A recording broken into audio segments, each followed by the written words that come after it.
दोस्तों, study mood में आपका स्वागत है। बिहार पुलिस कांस्टेबल नई भर्ती के इंतजार लाखों अभ्यर्थी कर रहे हैं। कुछ अभ्यर्थी डॉक्यूमेंट से रिलेटेड काफ़ी अपना प्रश्न भेजे हैं। काफ़ी अभ्यर्थी ने फायरमैन में भी अपना रिजल्ट हासिल किया है। फायरमैन में जो रिजल्ट हासिल किए हैं वो भी अपना कुछ डाउट भेजे हैं, व्हाट्सएप भी किए हैं। तथा कुछ अभ्यर्थी जो कि आने वाले भर्ती और एक्साइज कांस्टेबल में अपना फॉर्म डालना चाहते हैं, उन्हें भी कुछ प्रॉब्लम हो रहा है। तो सभी डाउट का जवाब मैं इस वीडियो में देने वाला हूँ। बहुत महत्वपूर्ण वीडियो होगा, छोटा सा वीडियो होगा, इसे बस ध्यानपूर्वक आप देखते रहिएगा। इससे सारा डाउट आपका क्लियर हो जाएगा। चलिए हम यहाँ से आप पूछते हैं। काफ़ी लोगों का ये सवाल था और ये काफ़ी लोग हमसे टाइम टू टाइम पूछते रहते हैं। आज मौका मिला तो मैं इस पर सोचा छोटा सा वीडियो बनाकर आपका सारा डाउट क्लियर कर दूँ। यहाँ पर देखिए एक रिजल्ट भेजा गया है, इसके बारे में मैं बाद में बात करूँगा। सबसे पहले इनके द्वारा जो मैसेज किया गया है वो देख लीजिए। सर, बिहार फायरमैन में रिजल्ट हुआ है और मुझे जानना है कि इंटर में इस प्रकार नंबर है, क्या छट जाएगा क्या? यानी इनका इंटर में जो नंबर है, मैथ यहाँ पर देख सकते हैं, मैथमेटिक्स में नंबर 60 है और बायोलॉजी में 29 नंबर है। वैसे 30 नंबर पर पासिंग होता है। प्लीज़ बताइए। पहले हम इन लोगों का रिजल्ट देख लेते हैं। इनका रिजल्ट क्या है? ये इनका इंटरमीडिएट का, एक बात ध्यान में रखिएगा। अब इंटरमीडिएट में आप जानते हैं कि 5 में आपको पास होना पड़ता है, 500 नंबर का होता है। और यहाँ पर इनका क्या है, तो ये हिंदी और इंग्लिश में इनका सब सही है, कोई दिक्कत नहीं है। फिर फिजिक्स, केमिस्ट्री, मैथ में जो कि ऐच्छिक ऑप्शनल है, ये भी तीनों में अच्छा नंबर इनका आया हुआ है, कोई डाउट नहीं है। ठीक, बायोलॉजी जो है एडिशनल सब्जेक्ट इनका है, अतिरिक्त विषय बहुत से अभ्यर्थी लेते हैं, इसमें इन्होंने फेल, मतलब इनको फेल कर दिया गया है। तो इनको चिंता करने की कोई ज़रूरत नहीं है, क्योंकि एडिशनल सब्जेक्ट में आप फेल होते तो वो फेल नहीं होता है। ठीक, वो आपके ऊपर था कि आपने ऐच्छिक विषय लिया, आपके मन के ऊपर था। नहीं तो लेना भी नहीं था, तो नहीं लेते तो कोई दिक्कत नहीं होता उससे। लेकिन ये आप ले लिए, बहुत अच्छा है। बहुत से लोग क्या करते हैं, एडिशनल सब्जेक्ट में भी अच्छा स्कोर करते हैं और उसका फ़ायदा आगे के फॉर्म भरने में उठा लेते हैं। ठीक, तो यहाँ पर ये रिजल्ट में आप पास हो, आपका फायरमैन में कोई दिक्कत नहीं होने वाला है, कोई आपको प्रॉब्लम नहीं होगा। आप डॉक्यूमेंट वेरिफिकेशन में एकदम निश्चिंत रहिए। यहाँ पर देख सकते हैं इनका डिवीज़न भी है, सेकेंड डिवीज़न। ठीक, और साफ साफ यहाँ पर लिख दिया है, अगर आप फेल रहते तो यहाँ पर डायरेक्ट आपको फेल लिखता। अगर कोई सब्जेक्ट में आप फेल हो जाते तो वहाँ पर फेल लिख देता है, लेकिन आप फेल नहीं हो, क्योंकि वो आपका एडिशनल सब्जेक्ट है, ऐच्छिक सब्जेक्ट है। तो ज़्यादा आपको प्रॉब्लम, मतलब ये सोचने की ज़रूरत नहीं है। आप पास हो तो आपका डॉक्यूमेंट वेरिफिकेशन में कोई दिक्कत नहीं होगा। अब आगे के प्रॉब्लम देख लेते हैं। एक लड़का का बार बार प्रॉब्लम, और ये वाला जो है ना, ये हमेशा हमसे पूछा जाता है और बार बार लड़के को समझाते हैं। आज ये डाउट भी क्लियर हो जाएगा। ये देखिए, सर मैं Bihar board 10th class first division से पास किया, और लेकिन इंग्लिश में 20 नंबर इनको लिखा है, मुझे फेल कर दिया गया है इंग्लिश में। तो बिहार गवर्नमेंट या सेंट्रल गवर्नमेंट के जॉब में डॉक्यूमेंट वेरिफिकेशन में कोई दिक्कत आएगा क्या sir? Please tell me sir. देखिए, अगर ये नेवी, एयरफोर्स और ये सब में अगर जाते हैं तो वहाँ पर इंग्लिश का मार्क्स अपने आप में मायने रखता है। ठीक, यानी कि ओवरऑल मार्क्स भी मायने रखता है। ऐसे बिहार, आप सभी लोगों को पता है कि बिहार में जो 10th क्लास का एग्ज़ाम होता है, यहाँ पर ये इन्होंने काफ़ी मैसेज किया था, तो मैंने सोचा कि एक वीडियो बना ही देता हूँ। यहाँ पर समझने की कोशिश कीजिए। जो 10th क्लास का एग्ज़ाम होता है या मैट्रिकुलेशन जिससे बोलते हैं, उसमें क्या होता है कि इंग्लिश कंपलसरी होता है, यानी कि आपको एग्ज़ाम देना है, लेकिन पासिंग कंपलसरी नहीं है।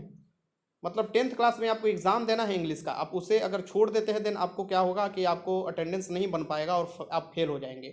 लेकिन अगर इंग्लिश में आप 25 नंबर, 20 नंबर, 10 नंबर भी लाते हैं तो उसके कारण आपका रिजल्ट नहीं फेल किया जाता है, क्योंकि उसमें आप, ये कंपलसरी नहीं है कि पास भी होना है। जैसे इंटरमीडिएट में, अगर इंटरमीडिएट में जो इंग्लिश होता है उस मेन सब्जेक्ट के रूप में होता है, अगर उसमें आप फेल हो जाते हैं तो एक बात समझिए कि आपको पूरा फेल कर दिया जाता है, यानी कि आप फेल हो गए हैं। 500 नंबर में इंग्लिश का भी शामिल होता है, लेकिन मैट्रिकुलेशन के 500 नंबर में इंग्लिश को शामिल नहीं किया जाता, लेकिन एक पेपर होता है इंग्लिश का जो आपको देना पड़ता है। तो एक दिमाग में लगा लीजिएगा। और अक्सर देखिएगा कि जो मैट्रिक वाला पेपर होता है इंग्लिश में, उसमें बहुत लोगों का, यहाँ तक कि अच्छा 75%, 80% लाने वाले का भी 30 नंबर, 35 नंबर, 25 नंबर अक्सर आप इंग्लिश में देखते रहिए, क्योंकि मन से लोग तैयारी इसलिए नहीं करते क्योंकि उसका मार्क्स जुड़ता ही नहीं। तो आपको बिहार गवर्नमेंट को कोई भी जॉब में तनिक भी नहीं दिक्कत होगा। एक बात समझ लीजिए कि जो भी ये मैसेज किए हैं, कोई भी दिक्कत नहीं होगा, आपका एकदम पास हो फर्स्ट डिवीज़न से, और इंग्लिश उसमें मायने नहीं रखेगा। अब चलिए, कुछ जो सवाल है उसको मैं इंक्लूड कर रखा हूँ और नोटिफिकेशन के थ्रू मैं दिखा रहा हूँ कि कहाँ पर लड़के गलती कर देते हैं, जो बाद में डॉक्यूमेंट वेरिफिकेशन में बाहर कर दिया जाता है। ये ऑफिशियल नोटिफिकेशन है, मद्य निषेध सिपाही, जो अभी भर्ती के लिए फॉर्म भरा जा रहा है, मैं आपको बता रहा हूँ। ठीक, अब यहाँ पर जो दिया हुआ है कि भारतीय नागरिक होना अनिवार्य है। सबसे पहले आप भारत का नागरिक होना चाहिए। ठीक, जिसमें महिला, पुरुष और थर्ड जेंडर कोई भी आप आवेदन कर सकते हैं। ये सभी जब भी भर्ती आता है, SC SBC जो निकालता है उसमें देता है, या कोई भी आयोग बिहार का। अभ्यर्थी की शैक्षणिक योग्यता जो है, यहाँ पर देखिए ये एक बात ध्यान में समझने की कोशिश कीजिएगा, यहाँ पर बहुत एक चीज़ मैं बताने वाला हूँ, उसे ध्यान से समझिए। मध्य निषेध सिपाही पद के लिए शैक्षणिक अर्हता जो है 1/1/2022 तक इंटरमीडिएट है। यानी कि CSBC जो भी भर्ती निकालता है वो इंटरमीडिएट पर निकालता है, यानी कि 12th। अब आप आर्ट्स से किए हैं, कॉमर्स से किए हैं, साइंस से किए हैं, उससे कोई फर्क नहीं पड़ता, आपको 12th पास होना चाहिए। 12th पास होना चाहिए। उसमें देखिएगा कि बिहार सरकार के मदरसा बोर्ड से भी आप अगर मौलवी प्रमाण पत्र या बिहार राज्य के संस्कृत बोर्ड द्वारा निर्गत शास्त्री इंग्लिश आपको होना चाहिए। शास्त्री का भी एग्जाम देते हैं आप 12th वाला, तो आपको उसमें इंग्लिश होना चाहिए। आचार्य का एग्जाम दे उसमें भी इंग्लिश होना चाहिए। इंग्लिश रहित यहाँ पर दिया हुआ है, यहाँ पर देखिए इंग्लिश एक सहित दे रहा है। यहाँ पर देखिए ध्यान से देखिएगा दो चीज़, यहाँ पर जो दे रहा है कि बिहार राज्य संस्कृत बोर्ड द्वारा निर्गत शास्त्री इंग्लिश सही मतलब अंग्रेजी सहित दे रहा है, और अगर आचार्य वाला होता है उसमें इंग्लिश रहित दे रहा है। मीन्स की इंग्लिश नहीं भी रहेगा तो कोई दिक्कत नहीं होगा, सहित मिस होना चाहिए, रहित मिस कोई दिक्कत नहीं है, नहीं भी रहेगा तो यहाँ पर दे रहा है कि जो आचार्य का डिग्री होता है अंग्रेजी रहित होता है। प्रमाण पत्र व राज्य सरकार द्वारा मान्यता प्राप्त समक्ष शैक्षणिक अर्हता होगी। तो कोई भी CSBC जब भर्ती निकालता है, आप सभी लोग जानते हैं, कांस्टेबल को, फायरमैन को, excise constable, fireman, Bihar forest guard, forester, जो भी भर्ती निकालता है उसमें यही शैक्षणिक योग्यता होता है 10+2 का। अब यहाँ पर देखिए, अब बोलिएगा कि सर जो एज काउंट होता है वो किससे काउंट होता है? तो आपके मैट्रिक या समक्ष जो प्रमाण पत्र होते हैं उससे काउंट होता है।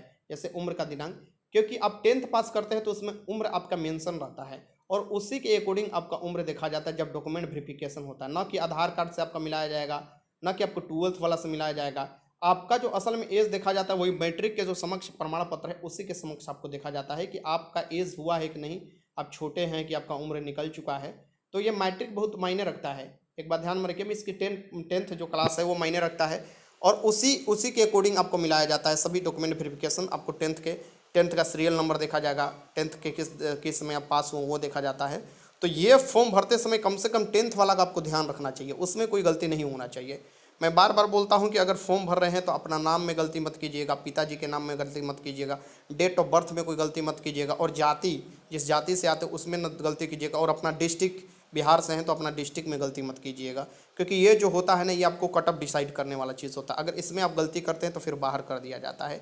तो मुझे लगता है कि अगर फिर भी अगर कोई डाउट बच जा रहा है डॉक्यूमेंट से रिलेटेड तो आप लोग ज़रूर कमेंट कर बता सकते हैं। एक जाते जाते और मैं आपको बता देता हूँ, जो बार बार हमेशा पूछे जाते हैं, डेली आपको 10 से 15 कॉल आता है कि सर मैंने मेरा डॉक्यूमेंट्स भूल गया था और मैंने नया डॉक्यूमेंट्स बनवाया था। सो नया डॉक्यूमेंट्स पर मेरा सीरियल नंबर बदल गया है, पासिंग डेट बदल गया, मतलब कि जो अब पासिंग डेट नहीं, जो उस पर डेट दिया रहता है, सर्टिफिकेट इशू का जो डेट होता है या रिजल्ट इशू का, वो बदल जाता है। और बेसिस सी बात है, अगर पुराना होगा तो नया जब लीजिएगा तो बदलेगा ही बदलेगा, लेकिन जो ईयर होता है पासिंग ईयर वो साफ जब दिखाता है। जैसे कि मान लीजिए हम 2012 में पास हुए हैं, 2012 में मैट्रिक मान लीजिए हम पास हुए हैं, और मेरा 2015 में डॉक्यूमेंट्स भुला गया, मैट्रिक का सभी गुम हो गया। देन हम 2022 में जब डॉक्यूमेंट्स बनाएंगे तो उसमें 2012 वाला पासिंग दिखाएगा कि आप 2012 में पासिंग हो, लेकिन जो 2012 में आपका सीरियल नंबर होगा या डेट जो चलाया उस पर चढ़ाया गया होगा रिजल्ट पर या सर्टिफिकेट पर, वो बदल जाएगा 2022 वाला में, क्योंकि वो नया बन कर आता है ना, नया आपको छप कर आता है, इसके कारण। तो उसके चलते आपको ज़्यादा प्रॉब्लम नहीं झेलना पड़ता है। आप बोल दीजिएगा कि सर देखिए हम पासिंग है, मेरा डॉक्यूमेंट्स जो हो गया था इस कारण से गुम हो गया था, सो फिर मैंने आपको नया डॉक्यूमेंट्स बनवाया, इसलिए नया डेट जो इशू हुआ है, तो उससे आपको कोई दिक्कत नहीं होता है। ठीक, तो ये भी दिमाग से एकदम निकाल दीजिएगा कि इसके चलते आप लोग छटिएगा। हाँ, अगर आपके जगह कोई और है, यहाँ धोखाधड़ी आप कर रहे हैं या जानबूझकर कुछ बदल रहे हैं और उसको पता चल गया, देन आपके ऊपर कार्रवाई हो सकता है। तो मुझे लगता है कि आपका सभी डाउट क्लियर हो चुका है, और कोई भी अगर बच जाता है डाउट जरूर कमेंट बॉक्स में लिखिएगा। छोटे छोटे वीडियो के माध्यम से मैं आपका कोशिश कर रहा हूँ सारा डाउट भर्ती से रिलेटेड क्लियर रहे, कि जब भी फॉर्म आए आप कोई गलती ना कर पाओ। वीडियो अच्छा लगा तो लाइक कीजिएगा। वीडियो देखने का बहुत बहुत धन्यवाद।